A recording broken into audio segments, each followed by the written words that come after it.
కానుక పంపిస్తున్నానన్నా.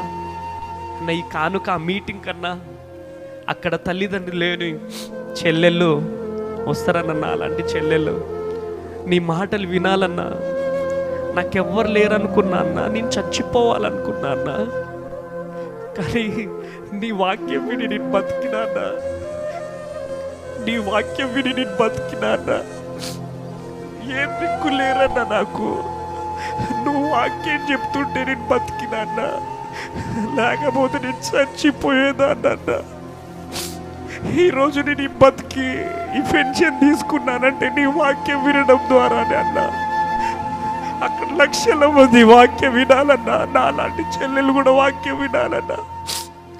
నా వంతుగా నేను ఇంకో కానుక పంపిస్తున్నానన్నా అని చెప్పి తన కష్టార్జితంలో నుంచి ఆ చెల్లి